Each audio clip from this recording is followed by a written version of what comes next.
Okay, so self-driving cars. We've been hearing about them for years, right? They always feel like they're just around the corner. But what is really going on behind all the hype? Well, it turns out the entire industry is recalculating its route, and in this explainer, we're going to dive into their new map. But first, let's get one thing straight. This is not science fiction anymore. This number you're looking at, 700,000, that's how many fully autonomous, no human behind the wheel, robo-taxi rides are happening every single week in cities around the world. The tech is here, it's on our streets right now. And yet, here's the twist. Behind those really impressive numbers, a totally different story is playing out. A brand new survey of the industry's top insiders reveals a pretty surprising truth. The road to our fully autonomous future is looking a lot longer and a whole lot more expensive than anyone thought just a couple of years back. To really understand where this is all going, we've got to take a second to appreciate just how far we've come. The progress we can see today is very, very real, and it's basically the on-ramp to whatever comes next. Okay, so to get this, we all need to be speaking the same language. You see, most new cars you can buy today are at what's called Level 2. Think of it as a really, really smart cruise control. But the real game changers are Level 3, where the car starts to take over some tasks, and especially Level 4. Level 4 is what those robo-taxis are, fully in charge but in a specific mapped-out area.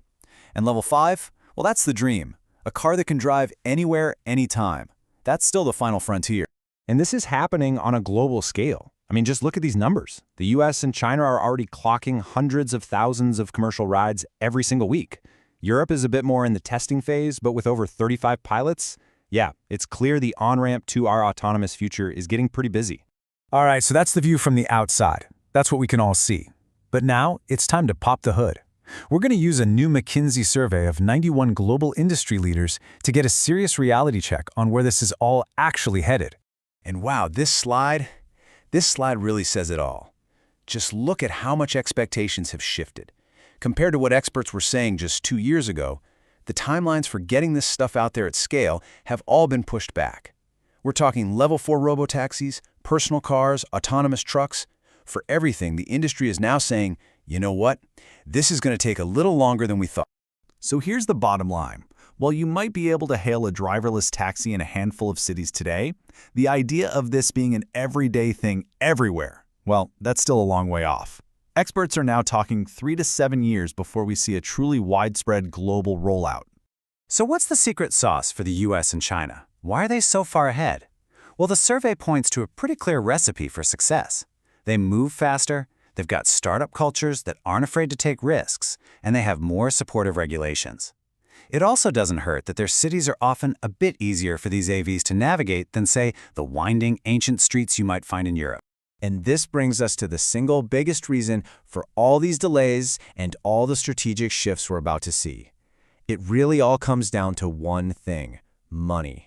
So, when the surveyors asked these 91 experts, what is your single biggest headache right now? What do you think they said? Was it the government? Was it the competition? Was it the technology itself? Nope, it wasn't even close. The number one pain point, by a country mile, is just the high cost of doing all of this. It's not about the tech being impossible or the competition being too fierce. It's about the absolutely staggering amount of money it takes to get from a cool prototype to a safe, reliable product you can sell to the masses. And if you want to put a fine point on it, look at this. In just 2 years, the estimated cost to get autonomous trucking ready for prime time has jumped by a staggering 50 to 60%.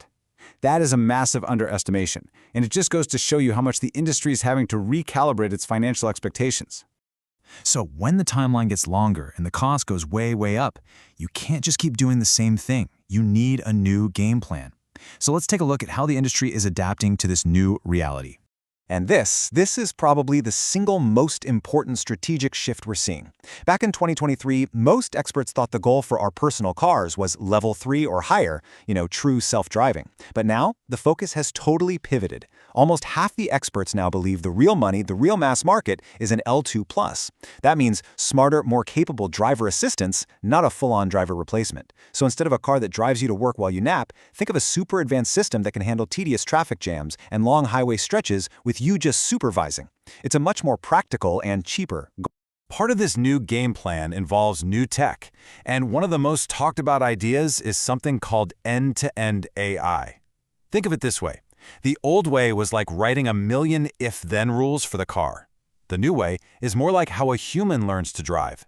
You just show a massive AI model countless hours of driving footage and let it figure out the patterns and learn how to drive on its own.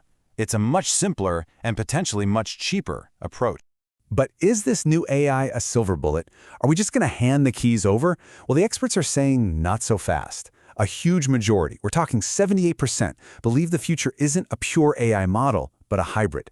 They'll use the new AI for its amazing human-like driving skills, but they'll keep those traditional, verifiable algorithms in place as a critical safety check. It's all about finding that balance between cutting-edge innovation and rock-solid safety. The strategy is also changing on the business side. First, experts are predicting a move toward regionalization, with China likely developing its own completely unique tech stack. And second, more and more companies are ditching the one-size-fits-all packages and adopting a mix-and-match approach, sourcing the best hardware and software from different suppliers to build their own custom systems. So, with longer timelines, higher costs, and these new strategies, what does the road ahead actually look like? How do companies navigate this new, much more complex landscape and actually succeed? Well, the survey basically boils it down to these 5 keys to success. It's a new roadmap.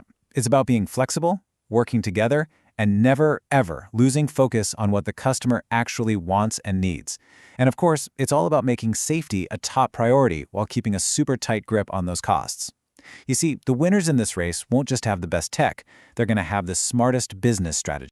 And, despite all this talk of delays and sticker shock, the overall message isn't one of failure. Not at all. It's a message of realism. As the report says, the industry is getting closer. Real progress is being made. The journey is just taking a little longer than everyone had hoped. Which leaves us with the final and maybe the most important question. We know the commercial robotaxi is real, it's here. But given this major industry pivot toward advanced driver assistance, we have to ask ourselves, will the car in your own driveway ever truly, completely drive itself?